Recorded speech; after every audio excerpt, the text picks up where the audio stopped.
So my message here to all venture capitalists, now is the time. Please take your companies public. I breathe investing. These business models these GPs are creating are some of the best high margin businesses ever created. My question to any new allocator or an investor is, do you think you're going to have access to top decile managers? Because at that point, top decile, you are achieving returns above the PME consistently. But below that, even top quartile, you're not. Ready to go?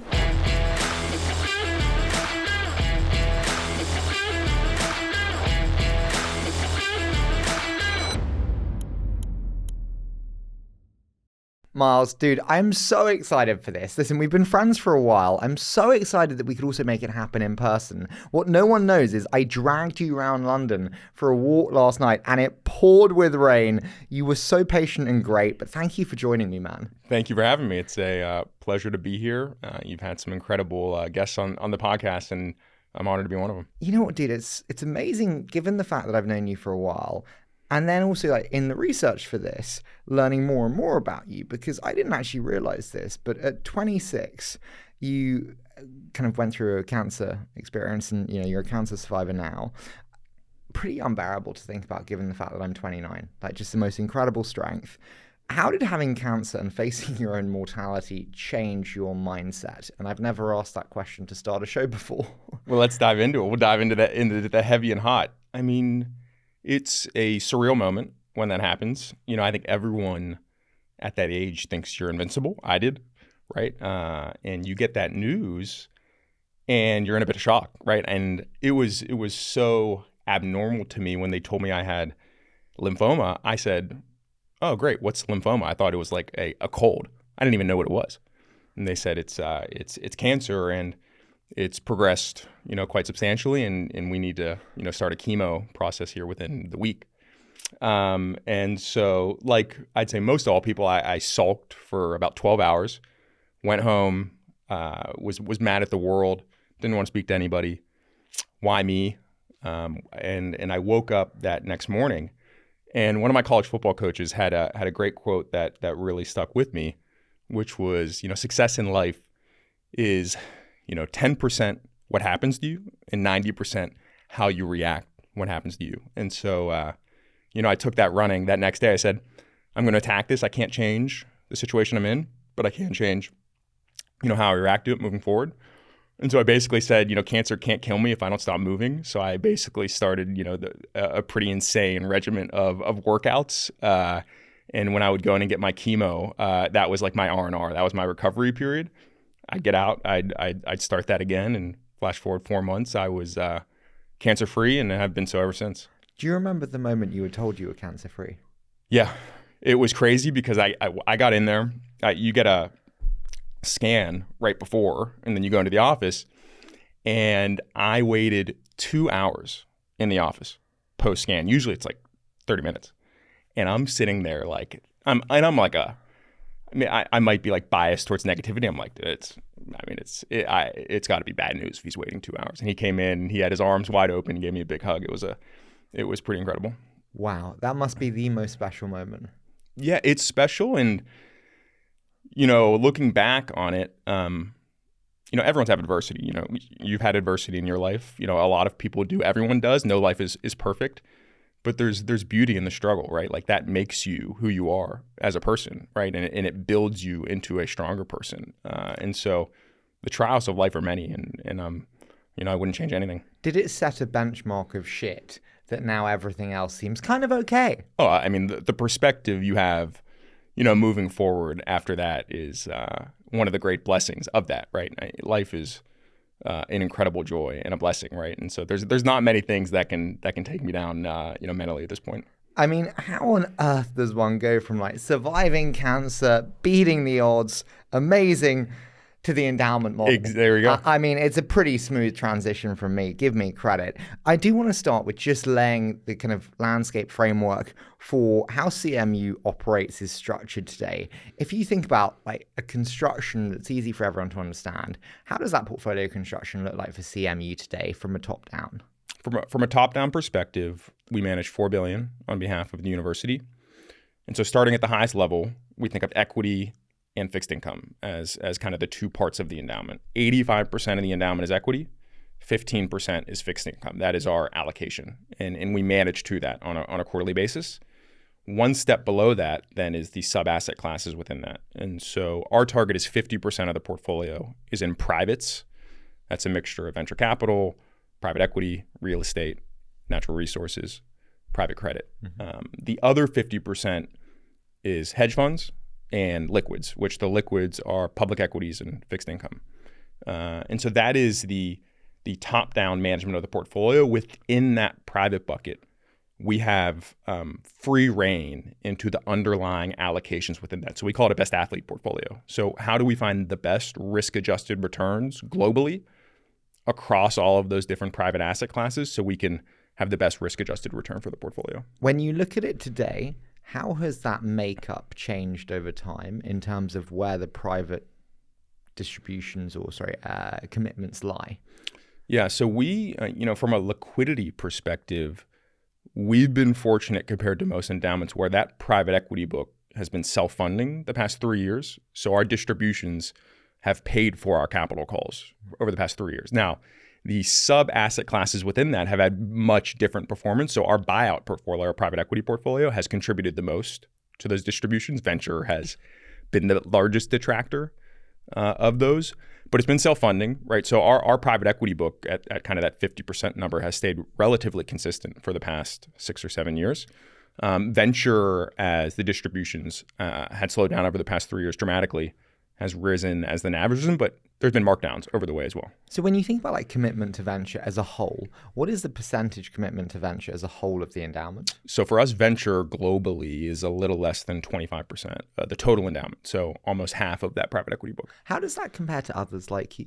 I'd say we're overweight venture by call it anywhere from 5 to 10 points versus most other endowments of our size. We're underweight hedge funds and real assets, which would be real estate and natural resources. On privates as a whole, we're right on par with most endowments, plus or minus 5 points. When you think about all of those different asset classes that you can allocate to, how do you think about opportunity cost? And I think you said it before, which is unit of return per unit of risk.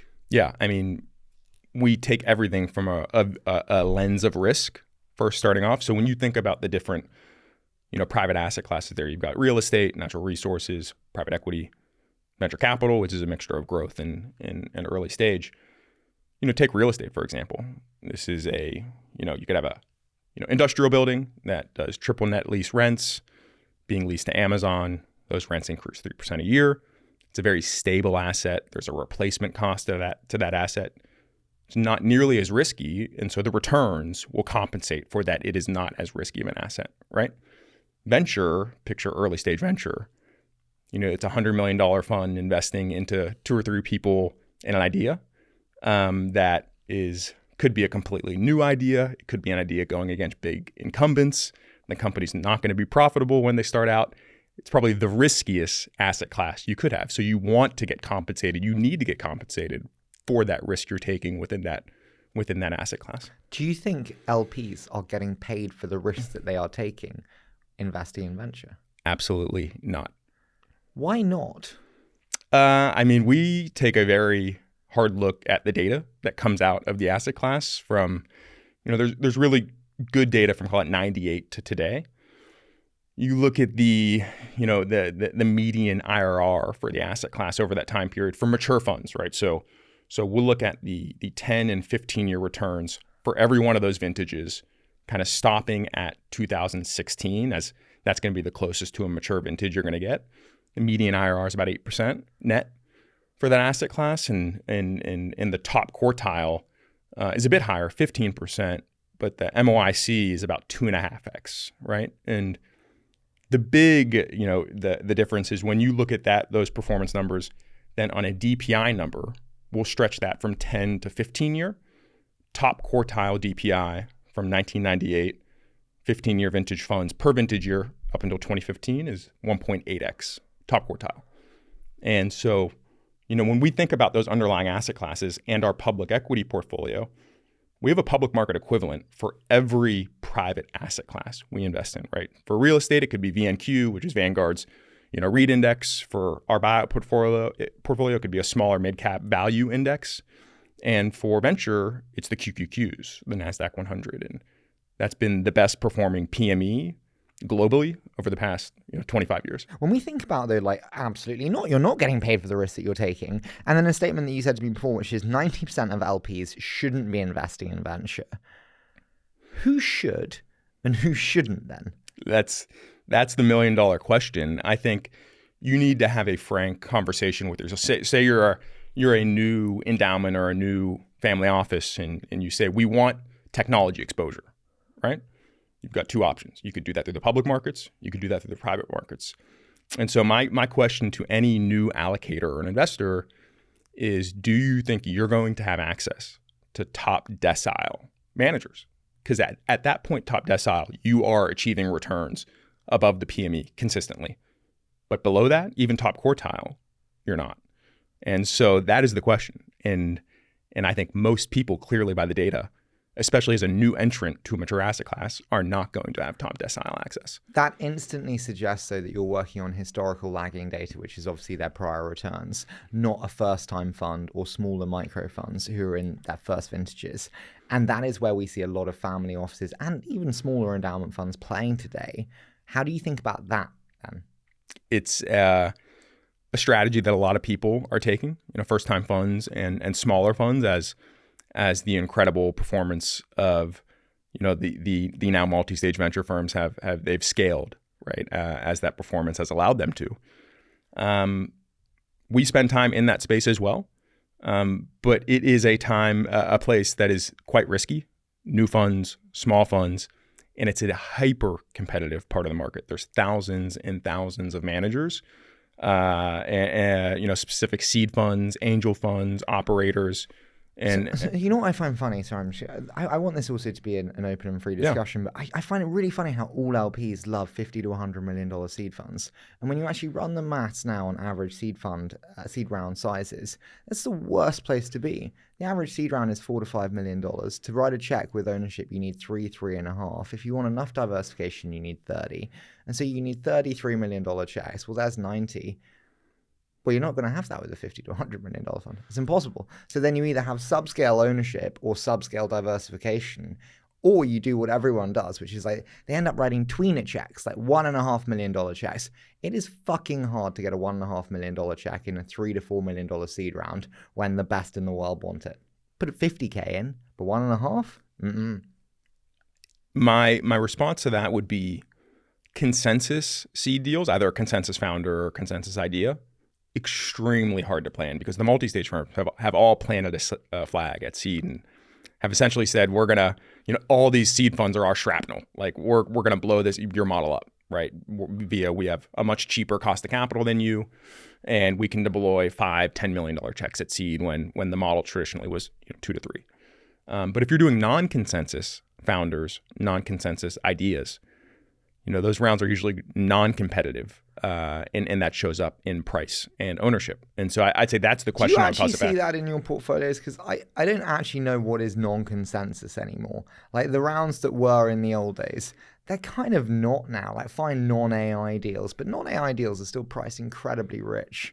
When you push now, it's such a mature asset class. I don't think you have that luxury on price. I think the true moat of early stage venture capital, the picking skill, and you look at some of the most incredible companies that have ever come out of the venture asset class, Airbnb, Uber, SpaceX, Amazon, all struggled mightily to raise their seed round.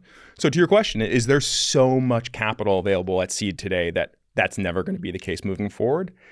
I hope and pray not, right, as an allocator to the space. And so I still believe there is a moat around picking, but we'll see.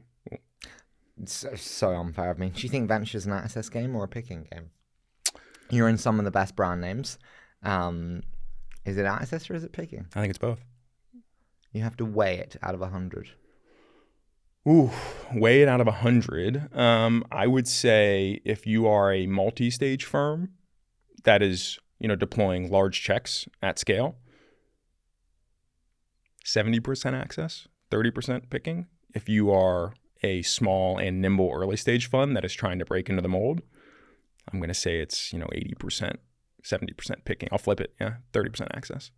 Okay, so we mentioned that multi-stage funds go into seed. We mentioned the seed firms, which are 50 to 100. Well, I don't like them.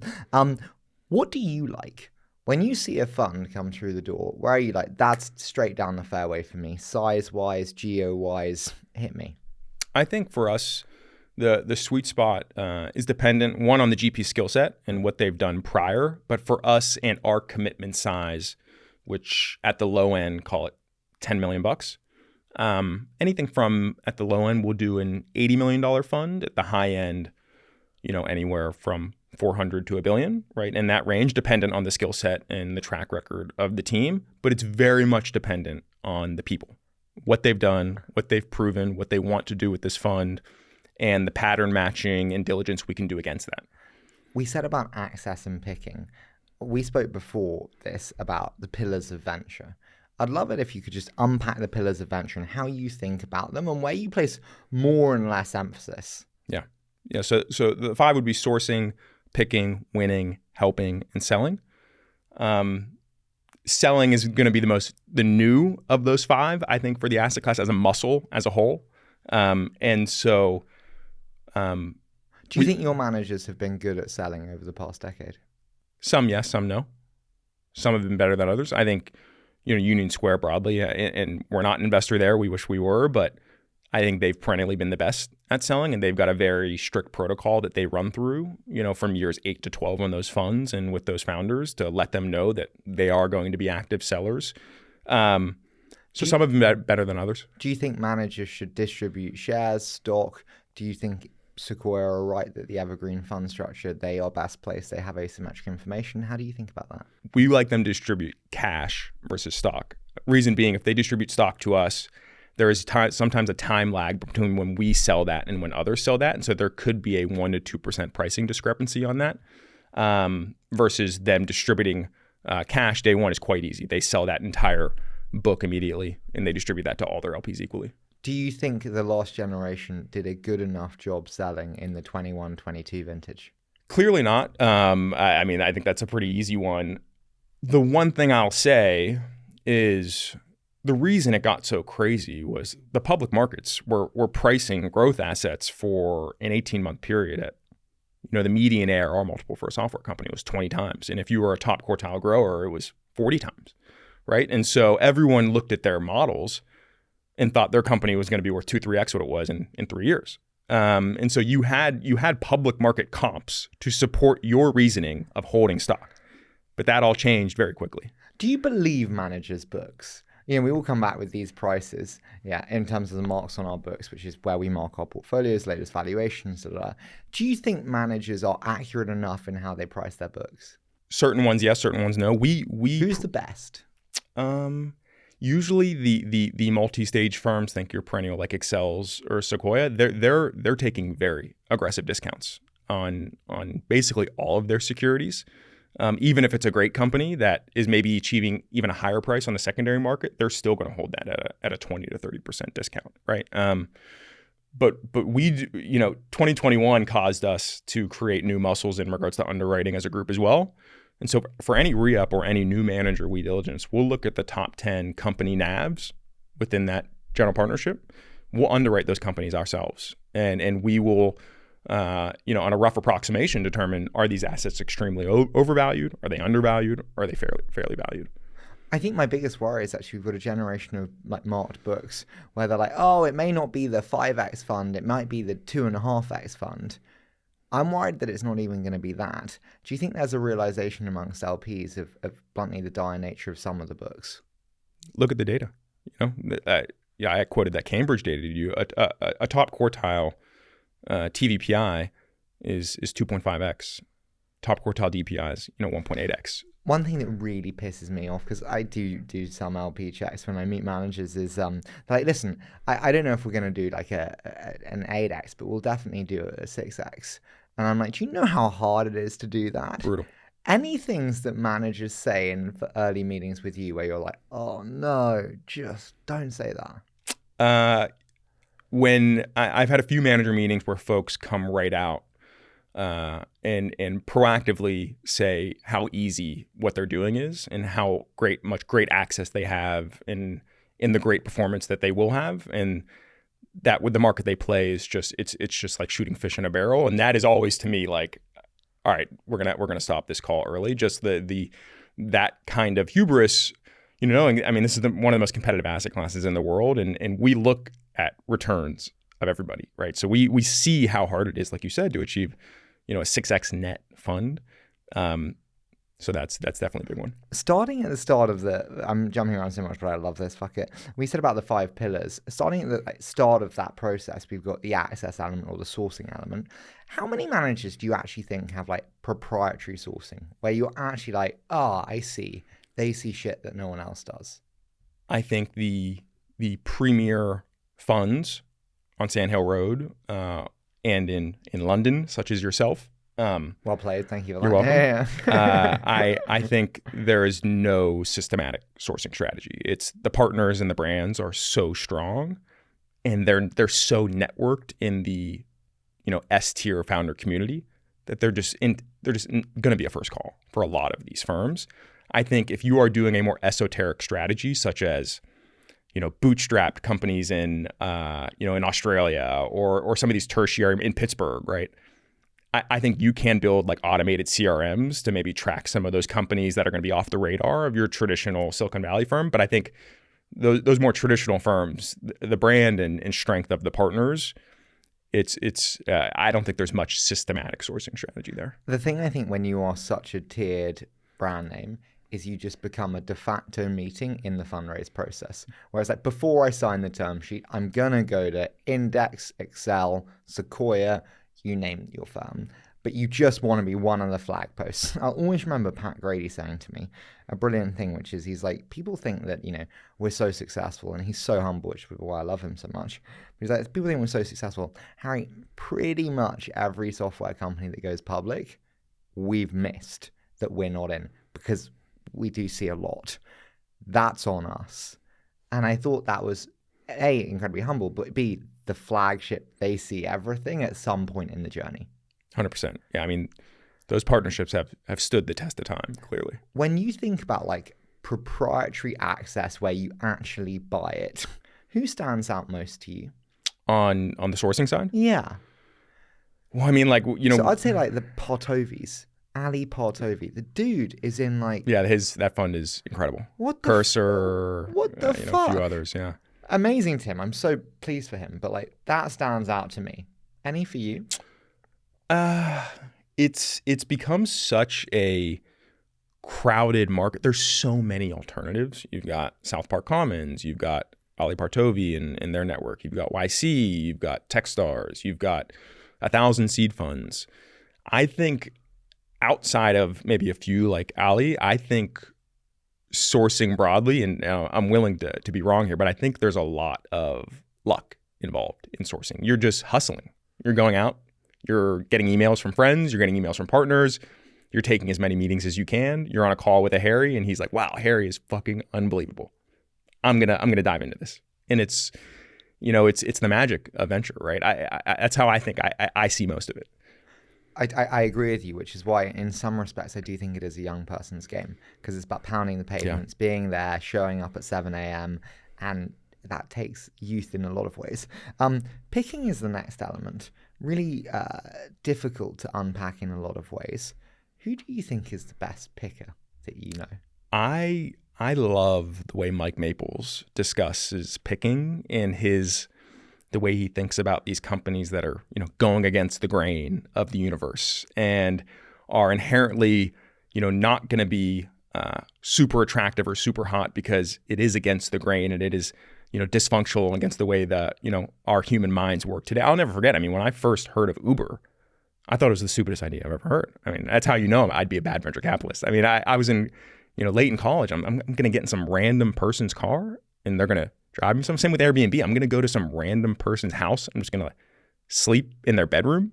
This is the craziest idea ever, right? Those are the people and investors, Cyan Bannister, another one, like who in a lot of those companies, Uber, right, that we mentioned, like their ability to see into the future is something that not a lot of people can do, and it's a superpower. How do you unpack whether someone's a good picker? Is it just looking at track?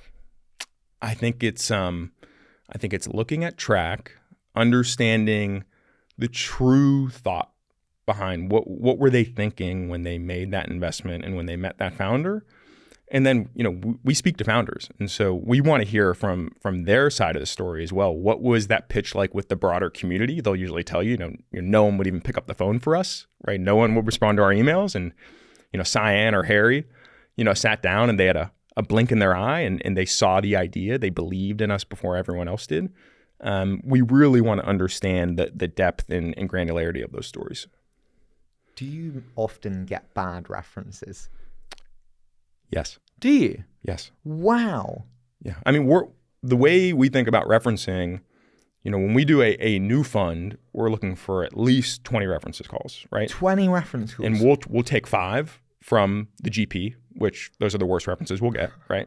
Yeah, Mars was great. Mars was great. Yeah. And by worst, I mean, they're going to be patting Harry on the back, right? He's also the godfather of my children. Right, exactly, He's my best friend from school. So, those ones we don't spend too much time on. The golden references or the offshoot references. And thankfully, venture is such a networked community that you spend enough time in the asset class, you're able to build those networks pretty quickly, and so we are proactively trying to shoot deals. Do you give a shit about other people's perspectives on other GPs, like venture to venture? Does that make much perspective on strategy? Not so much. We are very much trying to find interpersonal risk and partnership risk. Those are two things that we are really digging. We want to know: are they a good person? Right? Have they, created a bad persona amongst other people? Have they wronged others in a pretty malicious way? And then understanding the partnership dynamic, things that they will never tell us on a phone call, right? We could ask them blunt to their face: is there any risk in the partnership? Does Harry like Sally? Does how is the mesh? Oh, it's incredible. This is the best partnership ever. We love each other. We sit down every day. We've never disagreed on a deal. We spend a lot of time trying to understand that partnership risk. What is the number one reason you think partnerships break down? Incentives and who's working the hardest. Those are going to be the two every time. Do you think we have a generation of venture firms where the partnerships are staying together for the kids?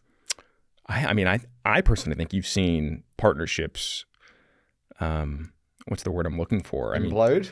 The amount of change you've seen at partnerships over the past 2 years is the most I've seen combined in my 8-year history as an LP. Not even close. How do you justify that? How do you reason that? I think there's a lot of reasons. I think one, folks who had made a lot of money didn't want to deal with the crap that you're dealing with today, right? These 3 years of no liquidity, dealing with broken cap tables, dealing with founder transitions. Like, it's just a lot of hard work, gritty work that if you made a lot of money, why do it?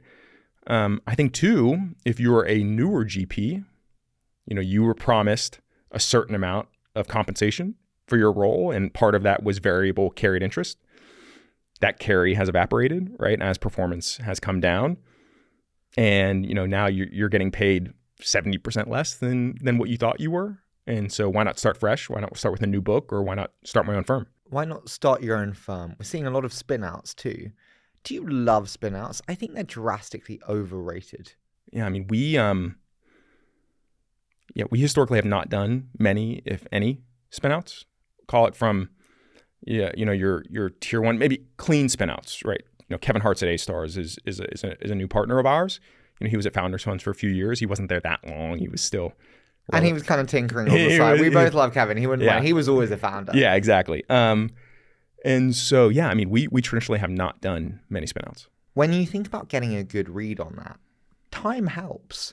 How do you think about your willingness to write checks fast versus the need to build the relationship over time with the knowledge that they might scale if you wait 3 funds? It's a risk we take openly, right? I'd say half of our new funds that we commit to, we will not invest right when we meet them over a 6-year period and invest in their fund that year. And the other half will take either 1 fund or 2 funds into the future. So 3 to 6 years, we'll build that relationship over time.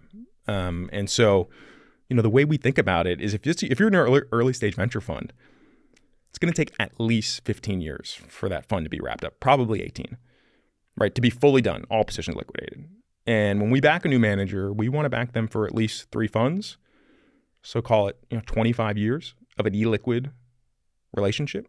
It's longer, like twice the length of like an average marriage in the US. I don't know what marriages are like here in Europe, but I think we're less. I think we're probably 7. Probably less. Yeah. So one thing we're more proactive than Americans. Congrats. Yeah. But yeah, so like we really need to be sure who we're partnering with. You know what's fascinating about that, given the duration you mentioned there, is also LP churn. LP churn is freaking real right now. Yeah. Oh my God. How should GPs think about LP churn? I think, one, it's good to have a relatively diversified LP base, which protects you from that, right? So a mixture, and not everyone can choose their LP base, right? Sometimes it's take whatever take money's green, right? But like in a best case scenario, you've got a mix of endowments, foundations, family offices, founders, maybe a couple GP checks in there from some venture funds, a mixture of folks who are aligned to your long-term vision, right? And inherently, stuff's going to happen, right? Like, folks are going to have a liquidity crunch, a family office, the family's going to say, fuck venture, we don't want to play in this asset class anymore. Like, you're going to have some things come up. And I think being open to that and trying to still be as good of a partner as you can is pretty important. How much is the right amount in terms of concentration from your biggest investor? I think anything more than 30%. 30%? Mm-hmm. Wow. Yeah. I'll never forget Mickey Malker, I think it was, telling me 10%. Yeah. Yeah, I mean, best case scenario, you don't have anyone more than 10%. But if you're raising a $50 million fund or a $100 million fund and you can, secure a $10, $20, $30 million check and they're long-term aligned, I think, that still makes sense. But best case scenario, yeah. Yeah, I was lucky. We did 10% on the back of Mickey. Yeah. Hey, fantastic advisor. Okay, so totally get that. So we have the 10% there. In terms of stability, I was always taught that endowment funds are like the blue chip for stability. Is there a rubric? How do you think about advising managers on stability amongst different asset class of LPs? Yeah, I mean, I think you're right historically. Endowments being quite long-term oriented. The endowment model in the US today has headwinds, right? In particular, certain endowments where they're going to start getting taxed at, call it the 8% range. That's 5 endowments. That's a headwind to their model, to a sense. It's not as bad as the 20% that it was going to look like a month ago. Would you expect them to cut positions, downsize? It's all going to depend what they do with their draw, right? So what does that mean? So an endowment is mandated every year. 5% of the endowment goes to campus to support scholarships, professors' salaries, buildings. And that can range anywhere from, call it 4% to 6%, but most endowments have stayed right at that 5% number forever. But if it turns out we're going to start getting taxed 8%, we could lever our drawdown, to 4.5% versus 5%, because the real risk you run at this endowment is eating into the purchasing power in the endowment, right? The way an endowment works, you got a 5% draw every year, and then inflation is called 3% for higher education here in the US. So just to maintain the corpus, the purchasing power of that endowment, you need the 8% return, right? Most, endowments are targeting 8 to 10% return over the long term, 10 or 15 years. And so when you start getting closer to that number, you run into some real risks. And so it'll depend on what they do with their draw. If they don't, reduce the draw, I think venture broadly will be okay. It'll still be the idiosyncratic headwinds of there's just no capital coming back from venture, right? That's the headwind to the asset class for LPs re-upping today. What do you advise managers in terms of closes? First closes, many closes, one close? I think GPs should be spending the least amount of time fundraising as possible. That's not your job, and you make your money investing. But some people are not as fortunate to just do the one and done closes, right? And so I think it's very much dependent on your situation. Best case scenario, you have a very crisp timeline. We're going to do our first close here. Lining up your LPs and being sure they're committed to that process and doing work on the sub docs and the legal work prior to that. really important, and just setting clear timelines. Do you mind if a manager's ever sold part of the management company? Yes, absolutely. It is a massive red flag for us, and I would say most institutional LPs. I'm not going to speak for everybody, but no, it is. But it's just one of those ones where I see so many first-time GPs bullied into it by one large investor, often a family office, and then really regret it over time. It's the one thing where I'm like, no, never. I mean, the magic of a partnership is the carried interest, and you are now giving that carried interest away to a silent partner who is not going to be, like we said, grinding and taking 100 calls a week and working 996 like you. Yeah, baby. And so how do you feel when you deliver incredible returns and a silent partner is getting, a decent chunk of that carried interest? It's the problem. How do you think about the rise of multi-stage platforms, dude? You mentioned there the 8 to 10% that these kind of endowment funds in the endowment model kind of relies on to keep that kind of corpus the same. Everyone says, oh, well, it's going to be fine because basically, yes, they will have worse returns being multi-stage funds, 8 to 12%, say, but the LPs they have are different now, and that's good enough for them. How do you think about that? It worries us. The funds are extremely large today, and I think it's hard to assume the same returns you had from 2010 to call it 2017. I think Masa and SoftBank I would put as the flag in the ground Vision Fund 1 when all the other venture firms saw that as the opportunity to just absolutely scale their capital base. I think it's wrong to assume the returns you had from those years, where all venture funds were basically raising a $400 million Series A fund, all the premier funds, and maybe they had a $400 million growth fund attached to it, but the fund sizes stayed basically the same for a decade, and so it worries us tremendously. Do you think they will post as good returns then? No. I mean, I'll walk you through a very simple math that other LPs can put in their back pocket, but for how we underwrite, these big funds now today, it's simple math, but I'll walk you through it. So, and this is a live manager, I won't share their name, but this is a manager we underwrote a year ago. So we'll look at their fundraise. So this manager was targeting a $7 billion fundraise. And so what we do is we do a dollar-weighted entry ownership across their different funds. So this had a $1 billion early stage fund, a $2 to $3 billion growth fund, and the rest was an opportunity fund. And as an LP, most LPs have to invest pari passu across those funds. So like equally as a percent of the fund across those funds. And so inherently, your smallest check is going to be to that early stage fund. Your largest checks are going to be to the growth and opportunity funds. And so what we do is we look at the early stage fund. So this fund, call it, had 15% entry ownership for that fund. The growth fund had about 6 to 7%. And the opportunity fund had about 2.5, 3% ownership. And so we dollar weight that on the funds, and then we look at our check. What is the average entry ownership our check is getting within those funds? And so this fund was about 5% across those vehicles, dollar weighted. And so the very simple math there is 7 billion, divided by 5%, which is 140 billion, right? So that's the enterprise value. That is the market cap of companies, that the size of those companies they are just deploying that fund into, 140 billion. And so for us, when we do a venture fund, our target is a 4x net. That's our goal. And so if we want a 4x net, these funds, the early stage funds charge 2.5 and 30, growth funds charge 2 and 20.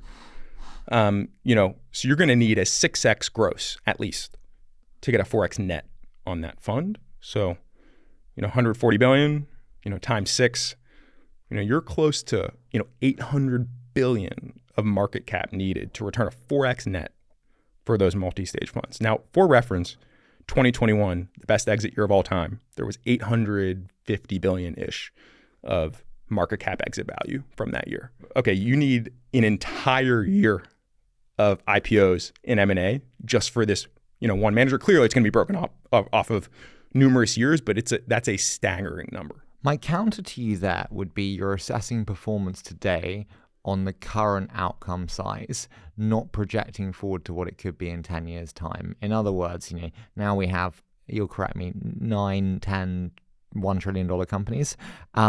We didn't have any 10 years ago. The outcome sizes are so much bigger than they've ever been. If we project forward a decade, there's a very real chance that Microsoft is worth 10 trillion. And actually we have, $50 trillion companies? If that's the case, we could see that play out. It could. We acknowledge that we could be wrong, and SpaceX and OpenAI and Anthropic go public at trillion-dollar valuations.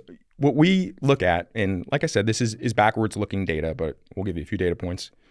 There's been 11 $50 billion IPOs ever, venture-backed. 11. Okay? The two largest venture-backed IPOs ever were Facebook in 2012 and Alibaba in 2014. So we've gone a decade and one of the greatest venture bubbles of all time, 2021, and we still haven't had a bigger exit than we were getting in 2012 and 2014.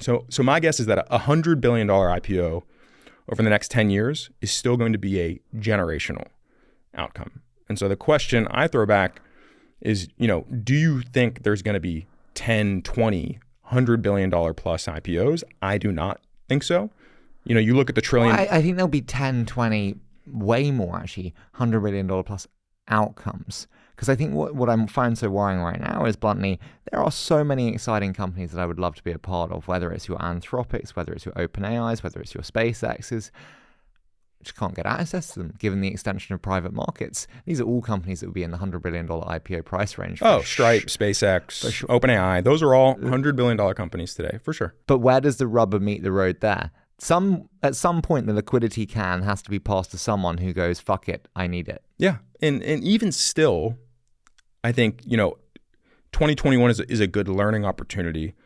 Most, if not all, call it, except maybe Palantir and a few others, of these very large 2021 IPOs are down significantly still today from that price. These were the greatest venture assets of that vintage. And so to say that it's a guarantee that, OpenAI is going to be worth, $1 trillion in 5 years, there is a lot of risk involved in that. And so what we posit back to our team is, what is the margin of safety? Great investors, Warren Buffett and Benjamin Graham, kind of coining these terms. What's the margin of safety we want investing in a fund for what we have to believe in to achieve our desired return? I would rather not have to believe in 800 billion of market cap IPOs and M&A transactions to get a 4x net versus other funds where maybe we have to believe in, maybe it's $1 billion fund, but kind of the entry ownership is 10%, and we have to believe in, 10, 20, 30 billion, right? And anything above that is where you get the real alpha, right? And so it's hard for us to imagine on these very large multi-stage funds having that kind of alpha. Who is the single best performer to you at scale? Index, I think they have to be.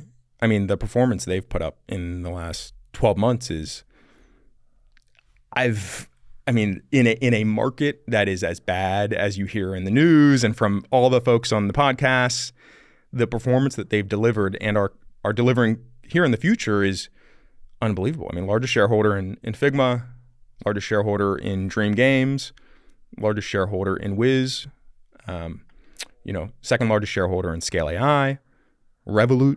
I mean, it's unbelievable. And I give Index all the credit in the world for not scaling. They even reduced their latest fund size. They reduced it after the 2021 era. Like the credit I give them for not they could raise as much capital as they want to, and they don't. They are the most performance-driven culture that we see, and so I give them a ton of respect for that.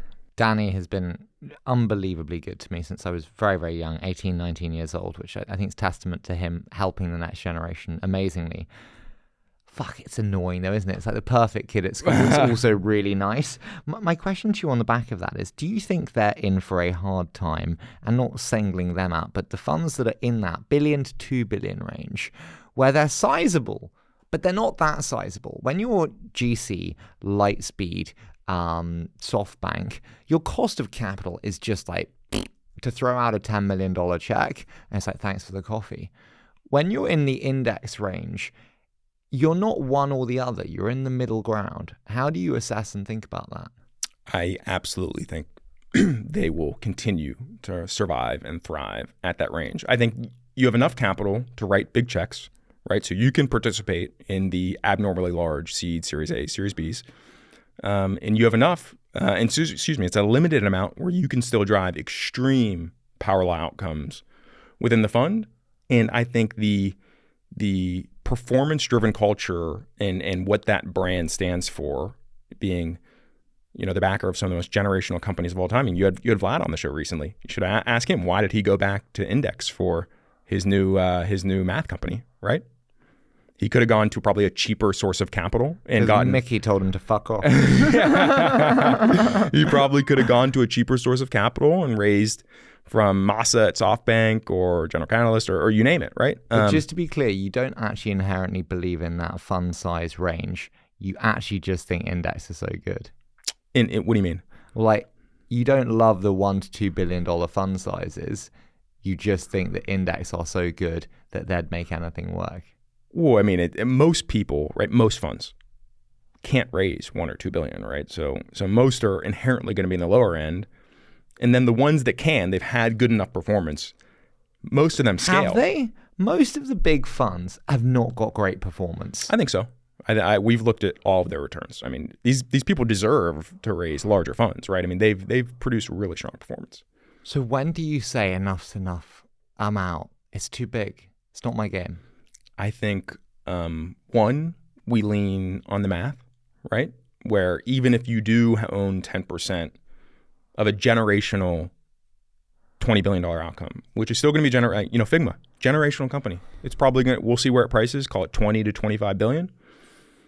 If you're a GC, their last fundraiser was $7 billion, say you own 10% of a Figma, which is a generational company, $2 billion, they're going to take 20% of that. I mean, you've returned what, 0.2x? You need 15 Figmas. I mean, it's mind-boggling to me. I mean, my favorite also was Wiz, which was obviously a $31 billion outcome, the GDP of the country. Yeah. And it returned a third of Insight's fund. Yeah. And you're like, I'd be really pissed if I was the guy that led Wiz and I'm like, thanks for the third. I'm sure he's happy enough that he still did it. Listen, I'm sure he is, but I'm just like, Yeah. So you go back to core math. We go up to core math and really what we try to understand, and this is more qualitative, but at some point the alignment breaks, in our opinion, between the GP and the LP. And when you think about, let me put this clearly. I don't ever blame a GP for raising bigger funds. I love incredible business models. I study, I live, I eat, I breathe investing. These business models these GPs are creating are some of the best high margin businesses ever created, right? I mean, and they're stacking funds. So you think of a firm that has raised, $7 billion this fund, they raised $5 billion their prior fund, they raised $3 billion before that, $15 billion of capital, they're charging full fees, on all of that, right? So they're making, call it $300 million a year in fees. For often like 5 or 6 partners, yeah, where 80% of that fee stream goes. Yeah, and so, we really try to understand, has the magic bond been broken between GPs and LPs, which, leads us to, we think the fee structures need to change to accommodate for that. Why do you think the fee structures need to change? Because when you're investing at that size and scale, so when you're a fund that big, right, you are inherently setting up for $100 million checks into very well-established, well-run, well-oiled companies, right? You are essentially acting as a long-only public equity investor, right? You're not, actively, managing the company. They've got their own HR team. They're doing all their own hiring. They've got a 20-person product team. They've got a 10-person BD team. Like, this is a well-oiled machine. These are what public companies would have been 10 years ago. And so you're charging 2 and 20 on basically passive investing, right? You're not actively managing most of those positions for the most of the time. And so I don't think the early stage managers are actively managing, and I don't think they should be. I work with many, and when they actively manage, they do not get the right decisions. They push managers to do things they shouldn't do, they push them to go enterprise before they should, push them to do more products, push them to scale faster, take more cash on because they want markups.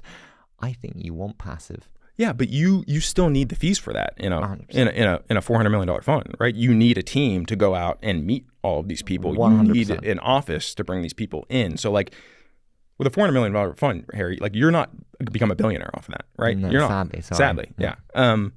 if you had 15 billion in AUM, which, God bless, I hope you do someday, you're going to become a billionaire off those funds, right?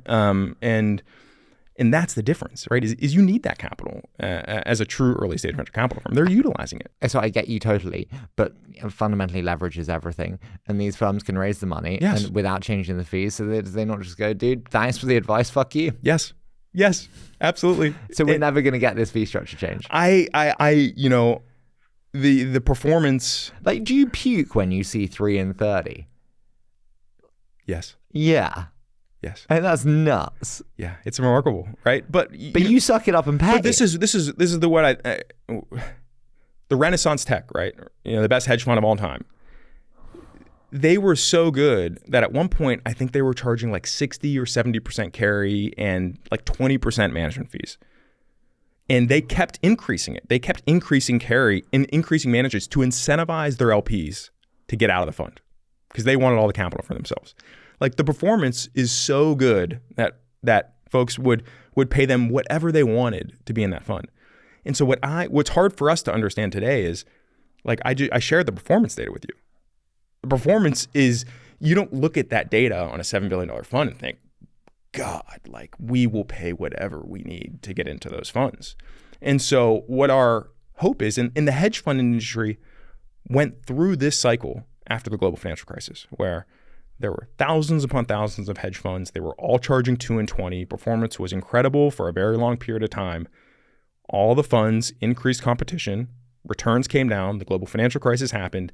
And you had a complete bottoming out of the hedge fund industry, which obviously rose to these incredible multi-strat hedge funds. But fee structures changed dramatically from 05 to 07, then at 2010 to 2013. What will fee structures be in venture in 10 years' time? I mean, if you're raising... that early stage fund, the core $500 million Series A fund, charge us your 2.5 and 20, and if you're good enough, 2.5 and 30, we're okay with that, right? But those growth funds that are really for scaled businesses that are mature assets, like, you should be charging long only public equity fees, which are 1 in 10, and if you really love your LPs, it'd be 0 in 10, or budget based, right? Based on the team.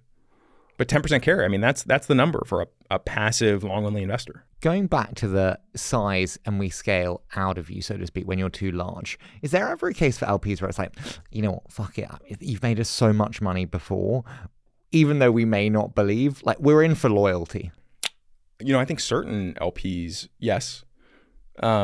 Us, no. I mean, we are in an extreme performance-driven culture. But if a fund does you a 6 or a 7x net, which is amazing, and then they raise a big-ass fund, which most would do post that great number, do you ever like, well, we've got to come back? You should done a 6, 7x net for us. It depends. It depends on how different that fund is and how different the strategy is, right? And it very much is dependent on the situation. How do you think about? I have a lot of LPs where they're like, I want to be in X brand name, and I'm like, that's not the best risk-adjusted return. There's an opportunity cost to your cash. I think you should be in one of these 3 names. And they go, no, you don't get it. I don't care about the performance. I just want to be in Andreessen, in Sequoia, in Index. How do you respond to the brand-driven nature of LP allocations? I get why. I think it goes back to an incentive problem in the LP industry. From me personally, I could be your janitor here at 20 VC offices, and I'm going to be the best janitor you've ever had. These are going to be the cleanest floors you've ever had. This is going to be the cleanest table you've ever had. If my name's going to be on it and I'm going to be a part of it, like, I am going to put my 150%. But maybe there are certain people that are incentivized to, park capital in brand names that won't get them fired, right? No one gets fired for buying IBM, right? That's the classic quote. And so that's a problem. And frankly, there are... For you, is it easier for you at CMU to get a check done into X brand name versus saying, hey, I love Cyan, I'm going to go out on a limb and get Long Journey in? We have an investment committee that we go to for approval. That's our governance committee. And we write a detailed memo for any re-up or any new name in the portfolio. And we got to present our merits and concerns. But we've educated our governance, which is such an important part of any LP that's wanting to get into venture, having the proper governance set up to allow you to take these very long-term bets. But we educate them on the math and the risk-adjusted return of the funds and the fee structures. And so, they're very understanding of our strategy and how we think about the world. Do LPs not realize that some managers are doing 30, 40, 50 million a year in fees in terms of back to them at the large multi-stage? And do LPs hate it? I think certain LPs choose to just not even think about it, frankly. And so certain LPs, such as ourselves, like I said, I will never blame you, Harry, for raising $10 million. I will give you But you're not going to write me $1 billion? But, no. Dude, come on. No. Come on. No. I thought we had such a good walk. I'll never blame you for doing that. And I'll never blame a GP for doing it. I'll never bash a GP saying, oh, how dare you, right? It's the market. You've obviously done something well enough that's allowing you to raise that capital. It's our choice to determine is that the right place, risk adjusted, for our capital. I think not enough people see this as a game of levers. And what I mean by a game of levers is you can have a smaller fund, but deploy it more quickly and actually kind of play that lever game to actually just amass the fee game and the AUM game. How do you think about temporal diversification? We saw a real shift from 3-year deployment to 2-year deployment. How do you think about that? I think it's very important. I think it all stems from, what did that GP tell you they were going to do? If they told us that this is a 2-year fundraise cycle, we're investing it in 2 years, and they come back to us 2 years later, we're okay with that. We underwrote that, right? But if this is a 3 to 4 year investment period, and you told us it was going to take 3 to 4 years, and you come back in 2 years, then we'll have some questions for you, and we'll want to work with you to understand why. What's the reason? Because time diversification is quite important in venture, extremely important. I think it is. What happens if they're slower? Is that bad? No, I don't think so. I think, frankly, because a lot of people say, "Oh, play the game on the field." Play the game on the field, right? I think certain folks would have today bear hugged their GPs for not playing the game on the field in 2021, right? We're not investors, but Mark Suster, I give him all the credit in the world. He's been in the game for a long time at Upfront. He saw 2021 as an insane period, and he strip sailed majority of his portfolios and his funds for a very good price. DPI in the pocket. All of his LPs are bear hugging him for that. Brutal market. Tough Is market. it a brutal market? Yes. This is, look at the data, both at European venture fundraising and US fundraising.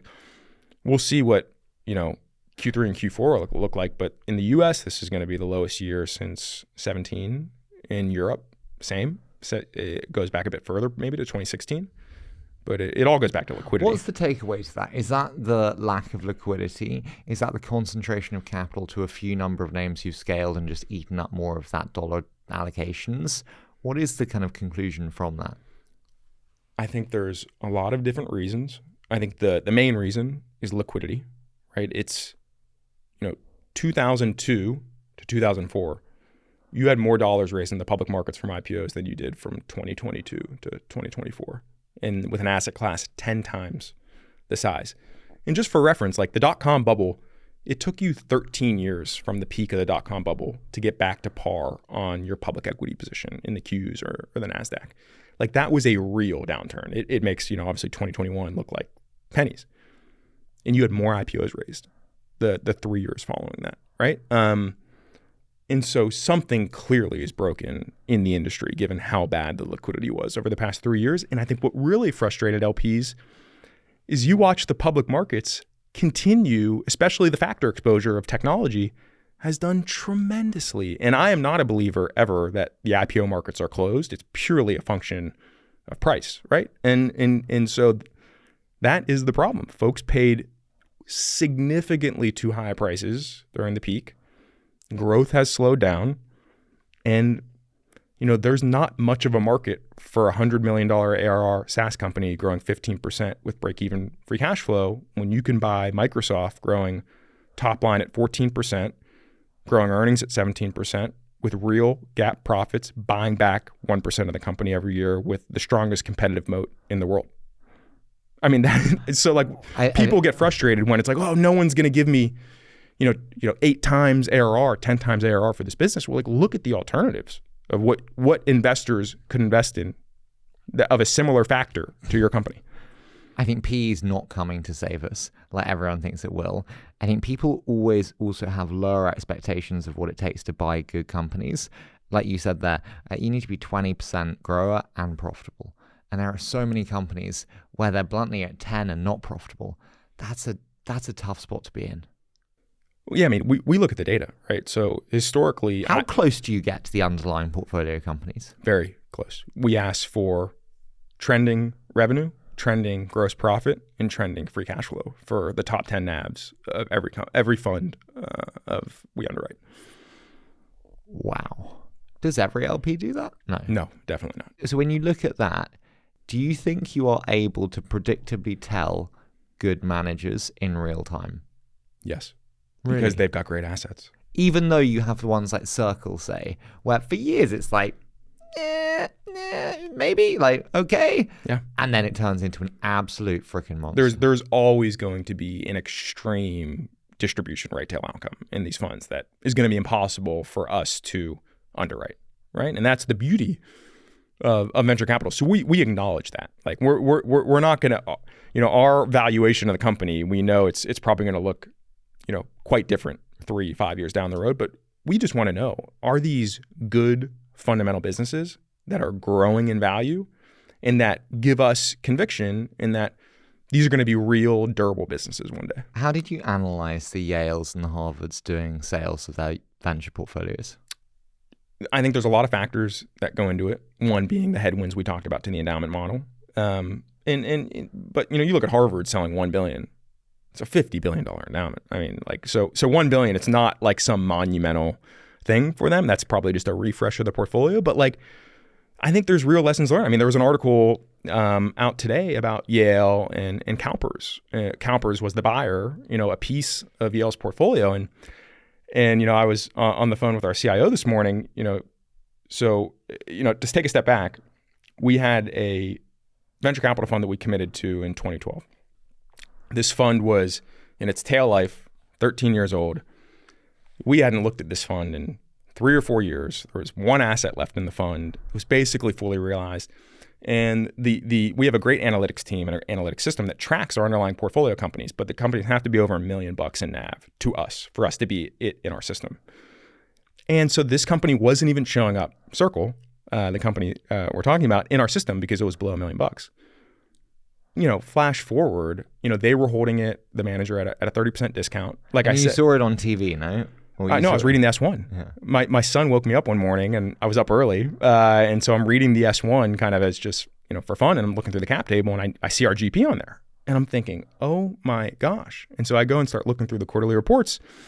And so they were holding at a 30% discount, plus or minus, to the last round valuation, which was, I think their last price round was around $5 billion.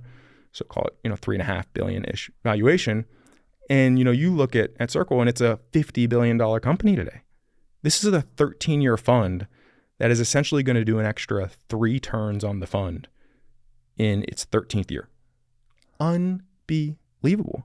And so the article with Yale and CalPERS was CalPERS bought a very large piece of their portfolio, of which part of it was General Catalyst. And Circle was the largest position in that fund. And essentially in, a 2 months time frame, I think it said in the article they bought $500 million. You got a $100 million write-up from Circle alone. And so that's the risk of selling secondaries as a long-term venture investor, is that you're going to have these crazy right tail outcomes in the fund that could come to fruition at years 8, 9, 10, 11, 12, 13, that you're traditionally, even if, I said to Chuck, I'm not that smart, right? But we would have underwrote Circle if we were looking to sell that fund a year and a half ago. And we probably would have sold. Who would have guessed that Circle was going to trade at 100 times EBITDA in the public markets, and that stable coins in a year and a half were going to be the hottest sector in crypto? I mean, you could not have predicted that. So I'd imagine Yale probably did the same. They probably underwrote that, and they're like, there's probably not a lot of juice left to squeeze here. I have friends at Yale who I'm crying for. And I have friends at CalPERS who I'm crying for with happiness. Well, I'm sure Yale would do well. That's a fantastic team with a great portfolio. But it just goes to show the risk of these fat tail outcomes in these funds. Dude, 10% discount, I think, was the reported number. How did you analyze that? Higher than you thought? Lower than you thought? Much higher than I thought. You thought it was higher? You Yeah. thought, wow. No, sorry.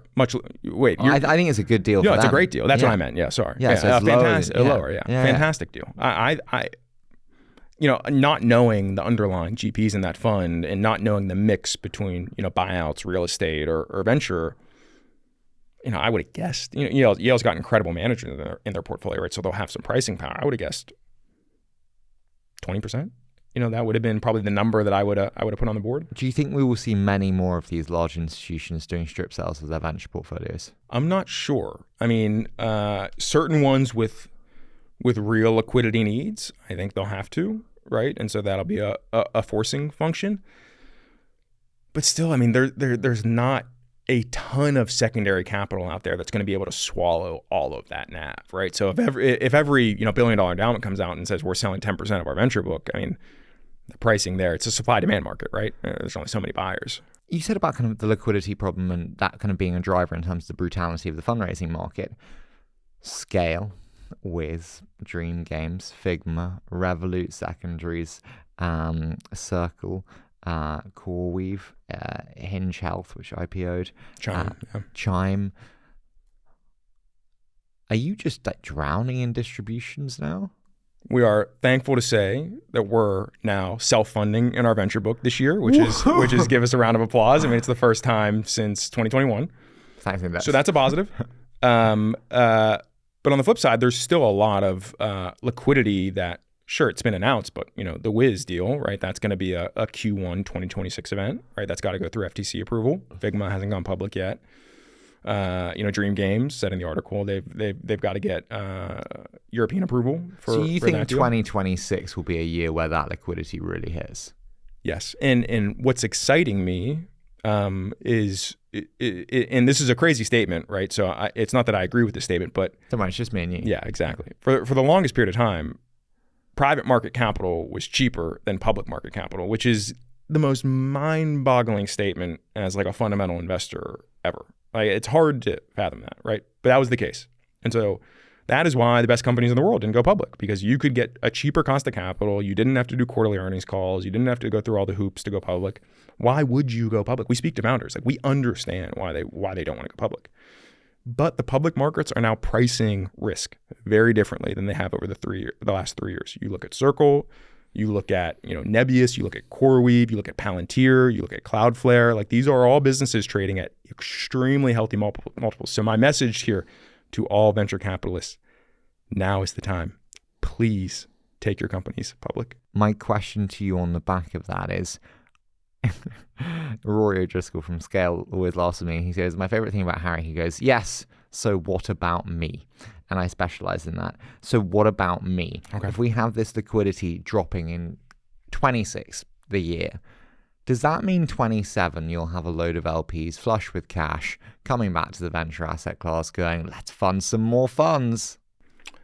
I mean, inherently, it will help, clearly, right? And particularly as maybe folks take that. But it's needle moving on that already. I mean, it's been such a dearth of liquidity over the past 3 years that like 1 year is not going to solve the industry's problem, right? So we're going to need like multiple years of really good liquidity to get back to a normal state. So like there's still a lot of wood to chop here, but it'll help, right? Undoubtedly. Absolutely. Do you love thematic funds like every other LP does? We are agnostic. We do not have a mandate or a rule saying, we're only going to do thematic funds or we're only going to do generalist funds. We're a best athlete. So when we find really great partners aligned with us for the long term, who we think have an incredible skill set that aligns with what they're trying to do in the fund, whether that's a generalist fund, whether that's a sector-focused fund, we'll do it. And so, I mean, inherently, we've done one new sector-focused fund over the past 3.5 years. And so it hasn't been a huge part of our portfolio, but we are absolutely open to it. What was the best ever performing fund you've been a part of? We had a fund out of China that produced over a 20x net return to LPs. Wow. I hope you sent them a Christmas card. We did, yeah. How do you think about China? It's a very high bar for us today. in a very hard place to invest. I mean, there's a couple, really big headwinds. One is the U.S. executive order, mandating U.S. dollars can't go into artificial intelligence or semiconductor-related companies or defense companies there, which we completely understand and align with. But the big problem, what's so unique about the China venture capital market that maybe a lot of founders or maybe LPs who haven't spent time there don't know is that in China, these GPs raise USD and RMB funds alongside each other, right? And these RMB funds are from local governments and municipalities. And most of the time for the past 15 years since the China venture industry has been around, those funds were pari passu. They mostly invested in the same securities. And that isn't the case today, especially now that US dollars cannot go into these AI companies, which I think the last stat I checked, 70% of these deals in the US are AI companies. It's everything. And so that's a big alignment issue, right? What are we getting exposure to in that fund, right? That's a big worry. Super interesting. I'm actually more bullish on China than most people give credit for. Yeah, I mean, we have incredible partners there that we've had, for a long period of time that are extremely hardworking, extremely smart, and have been great partners to us. It's a hard market today, and frankly, a lot of the best Chinese founders have chosen to raise elsewhere, whether in the U.S. or Singapore or London. It's a tough place. We mentioned the liquidity. The thing that it's also kind of weird and paradoxical to think through is you mentioned the public markets players just having absolutely ripped. You see Meta throwing out $14.9 billion for scale. It's like 45 to 50 days of free cash flow. It's really not very much for them. Your Google's buying Windsurf. We all give a shit about it. It's like a coffee. They put $3.5 billion into Ray-Ban at the same time and no one paid any attention. My point being, we have these kind of opposing worlds of liquidity starvation or drought, and then the glut of these public markets players who just are playing with market caps that are $2 trillion. How do you think about that? I think if Wiz gets approved, I think every other large Mag 7 company is going to see a green light in regards to making big, splashy acquisitions again, which is a good thing. I mean, you look at Google, Microsoft, Amazon, and Meta combined. I mean, they're doing $600 billion of operating cash flow, just cash coming off the company every single year. And I think they would much rather make very strategic acquisitions than buy back 50 basis points of the company, right? I think the big worry that I think those companies see today from our purview is that the AI landscape is changing so rapidly that the 12-month time period it could take to go through a review to get that acquisition done, that company could be obsolete in 12 months. Dude, you saw this with Windsurf. It changed a lot in a couple of months. And I mean, lots of great hot AI companies have been very hot and then not hot. Stability AI, lots of companies have gone through these waves, and there will be many more. And so that chance, and you look at the Wiz deal, there's a 10% breakup fee there. Largest breakup fee ever for an M&A transaction. So, say that someone else wants to do a $30 billion acquisition of Perplexity, and Perplexity says, ooh, we have to wait 12 months. Our board's going to recommend a 15% breakup fee. Now, will those big funds, will those big companies risk a $4-5 billion breakup fee and 12 months where this company might not be what it was 12 months ago? I think that's what is the reason these folks are acting in such a fast way in regards to take the top talent, license the IP, license the tech, get these people building within our company now, day one. Totally agree. I think it's the most smart maneuver around it, but it only works when the people and the tech are the assets and not the revenue and the customers. Like in Wiz's case, the revenue and the customers are the asset. Don't get me wrong, the team and the technology is too. But it also helps it's not an AI company. Sure, but without the revenue and customers, it's not worth $31 billion. No. So I completely agree with you there. I do want to ask, you said to me before, OpenAI could still be a zero. When you think about that, what did you mean by that? The way we think about it is we very much spend time on unit economics. And from what we see with OpenAI, unit economics are improving rapidly, which is great to see. But still, when you take into account CapEx, why has OpenAI raised 2 of the largest venture capital rounds ever in a span of 12 months? It's not because they want interest income from the cash on the balance sheet. It's because they're burning $5 to $10 billion a year, right? And so, in my opinion, the music will stop eventually, right? Like this would be the ultimate anomaly if a bubble did not pop in AI, right? You look at past historic, incredible technological moments, right? You think of the railroad, you think of cars, you think of electricity, you think of steamboats, you think of the internet. Every single one of those, there was a bubble that popped. Every single one that impacted the equity markets at that time.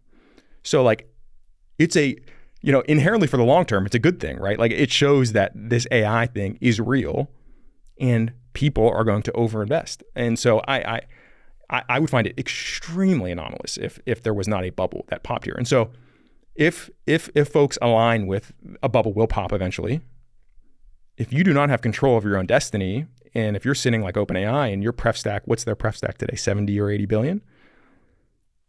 And stuff hits the fan and no one's willing to write you a $40 billion equity check anymore because the capital markets have completely gotten smoked. Like, what happens?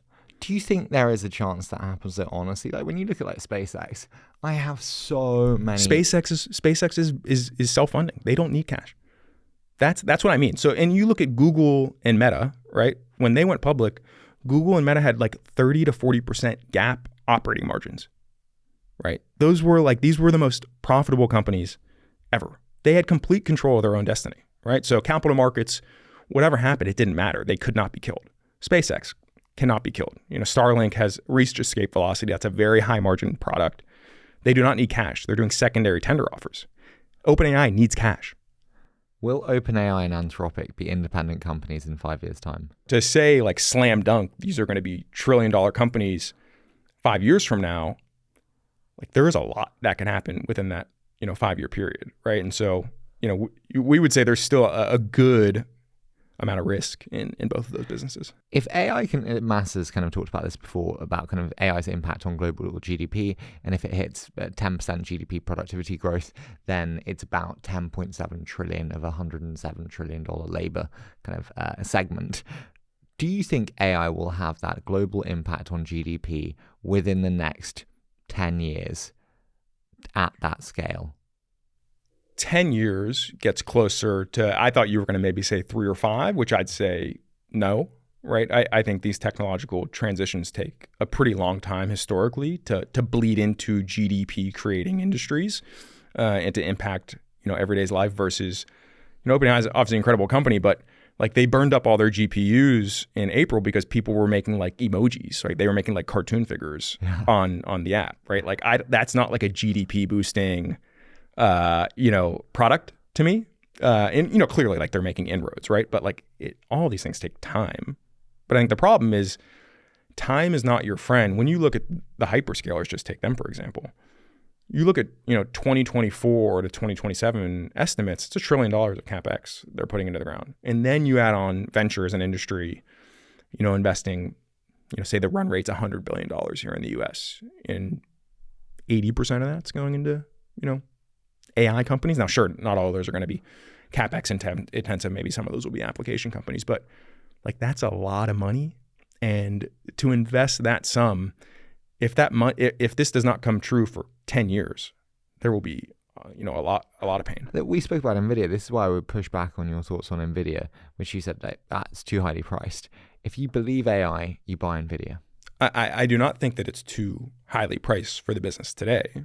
One of the benefits of our roles, we're generalists, right? So we get to invest across, buyout, hedge funds, real estate, public equities. And so like we get to witness some of the best investors in the world, across the world. And so, a man from your hometown, Chris Hone, like this guy's one of the most incredible investors of all time. And he thinks a lot about, peak earnings and peak multiple, which is a common theme, obviously, in the public equity industry. But NVIDIA is a cyclical business at the end of the day. You look at their historical financials over the past 20 years, essentially like every 3 years, they've had extreme negative year-over-year revenue growth. Now it rebounds, right? But this is a hardware inventory, cyclical business. And so back to my question, if folks agree that an AI bubble will pop at some point, and the largest buyers of these GPUs are advertising-driven companies, Google, Meta, Amazon is now a very large income revenue line of advertising, and advertising, which is also a cyclical business, and you have a global downturn, like there is a really plausible scenario that, revenue drops 20%. I think that would be conservative, 20 to 30%. And so then earnings, right, if they don't react on their OpEx quick enough, maybe earnings drop 40%. And, I looked this morning, they're trading at like 38 times earnings forward. Maybe it drops to a trough multiple of, 24 times, which has been a trough multiple for NVIDIA. You just blinked and you just had a 70% drawdown, right? So like to think that that's like not a possibility in the future, I wouldn't say that. I'm not going to guarantee you that's going to happen in 1 year, 2 years, or 3 years, but I think it's a possibility. One final thing I want to touch on before we do a quick fire is founder friendly. Everyone loves to say how founder friendly they are, how founder friendly their GPs are. How do you think about the founder friendly tagging that's in venture today? It's, my background comes from a sports background, right? So I played football, growing up and in college, and, I was used to hard coaching, right? Hard coaching, you don't love it in the moment. You don't love a coach MFing you and, screaming at you and telling you you're playing terrible and you need to do this better, you need to do that better. But it's better for you, right? And it's coming from that coach wants the best for you. Like they don't want you to fail. Like they are incentivized for you to do the best work possible. And so like I love getting coached hard. I told our CIO, Chuck Kennedy, when I first joined, like he shouldn't have hired me to begin with. And so I told him when I joined, like in my mind, I had a pretty good thought in my mind, like there's probably a good chance I don't make it like 6 months, like, but I'm going to try my best. And so I told Chuck, I was like, Chuck, I need you to criticize me. Like I need you to coach me hard. And he looked at me with like crazy eyes. Like I've never heard anyone say this to me in my life. But like I love hard coaching. And I think no founder is going to be perfect, right? Founders are going to have weak spots. And if you can have, people that are from a loving perspective close to the business and can supplement certain weak spots and can bend the trajectory on a company even a bit, like why wouldn't you push for that? Those are going to be tough conversations, right? But tough conversations aren't bad things, right? I totally agree with you. I think we way overrank founder friendliness. We do not, when we're sourcing and we're doing reference work, that is not something we try to dig out. Like we want the most founder friendly GPs. That's not something we source for. I'm so glad. Thank God. I'm sure mine would not say I'm the most founder friendly. Harry says 996. I'm so tired. I'm so tired. I want to go to sleep. Dude, I want to do a quick fire with you. So I say a short statement. You give me your immediate thoughts. Which venture firm charges 3 and 30 and shouldn't? Any fund that raises over 4 billion. I think that's a pretty easy answer. There's firms that do over 4 billion. No, excuse me. On their growth funds, right? So the early stage funds. But they do 3 and 30 on growth funds? No. But they're charging 2 and 20. I don't think they should charge that. I think a core early stage fund, if they have produced incredible returns over the past 15, 20 years, they deserve 3 and 30. What's the biggest lie GPs tell LPs during fundraising? Oh, that's a great question. I would say, Miles, this is the perfect fund size for us. We want to be a Union Square. We want to be a benchmark. 300 to 400 million. This is the perfect size. We're never going to raise a bigger fund. I hear that. I kid you not. At least every other intro meeting I take with a firm. And it's 99% bullshit? But 99.9% bullshit, yeah. What's one red flag in a GP that others keep ignoring? I would go back to alignment. I think, we talked about kind of LPs looking the other way, but alignment GP commit is one form of alignment. It is. To interrupt you. Yeah. How do you guys feel about that? It's a very important data point for us. The nominal number is not important for us as what does that number mean to that person? Very important to us, right? Frankly, like we have 2 quantitative data points outside of fund size and past returns that are the best forward-looking indicator for future returns of our funds. And one of them is GP commitment. And so yeah, it is an important factor for us. Who is the most underrated emerging manager today? If I say his name, he'll probably raise a bigger fund, but I'll say I think Kevin Hart's and A-Stars. I think they've done fabulously well as a partner. What do you think makes him so good? I think, Kevin, please, if you're listening to this, do not use this to raise $1 billion fund. When I think what's interesting about that team, you've got Kevin Hart's, multiple time founder, took in his companies public, been through a lot, seen a lot.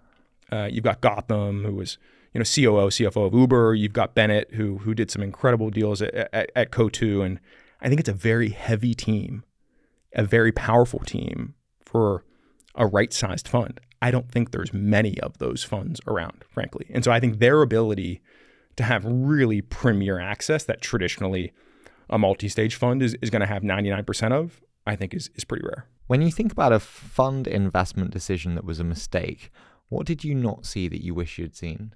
I think a key thing we go back to is people and really trying to understand who are the people driving the returns at that fund. Do you think you get accurate attribution?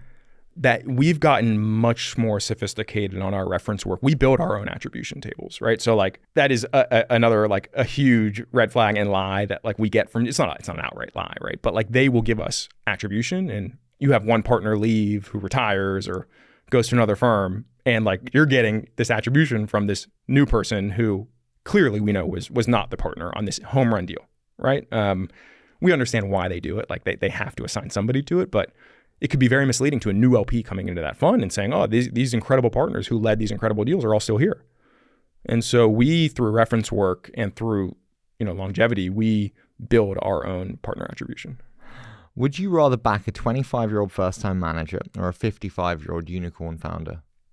Well, if it's Harry, that makes the decision a little bit tougher. I'd say in general, we would lean to someone that has been through multiple cycles and has the scar tissue of that. And so I'd say we'd probably lean to the 55-year-old, but we're open to everything. What did you believe about fund investing that you've changed your mind on? So for me in investing, it was there's people, there's market, and there's product, say. And I used to kind of weigh them equally, and I've completely changed my mind around that. Markets change, products change, and this is for seed. I just massively over-index on people. Really. Yeah, I'd say, when I first started, from a first principles perspective, I was drawn to the data, which we laid out here in the beginning. And you can't over-index that data too hard, similar to, what we've talked about. And so I would go back to, I think at the end of the day, this is a people-driven business. And you can do all the data work you want, which is important, clearly, as we've stated. But really leaning on the qualitative reference and people work to really, and speaking to founders, we don't take a lot of founders' time, right? So they have a lot of better things to do than speak to, measly LPs like us, but really understanding why did you choose that partner? Why did that partner choose you? What's that relationship been like? And understanding that dynamic is critical for us. What fund are you not in that you wish you were in? Union Square. Easy one. Yeah. What's the wildest GP behavior you've seen in a fundraising process? Oh, I've got one good and one bad. Oh, go on. Okay. What do you want first? Start with the good. Okay. The good, Long Journey Ventures, which is an incredible partnership between Lee Jacobs, Zion Bannister, and Ariel Zuckerberg. We had a celebratory dinner out in San Francisco, and we get towards the end of the dinner, and somehow we got started talking about ping pong. I'm a pretty good ping pong player, and I brought up that when I was in college, I won the Pennsylvania State Ping Pong Championship, which is true. I did. Wow. Lee, total loser. Lee immediately was like, there's no way you're a better ping pong player than me. I am a really good ping pong player. So Cyan was like, well, we need to settle this. And I'm like, it's 9 p.m. We had just finished dinner. And I'm like, yeah, I don't know how we do this. She's like, I'll find a ping pong bar. Cyan gets on her phone, finds a ping pong bar. We all go to a ping pong bar at 9:30 p.m. in San Francisco, and Lee and I played ping pong for about an hour. Who won? I won. Yeah.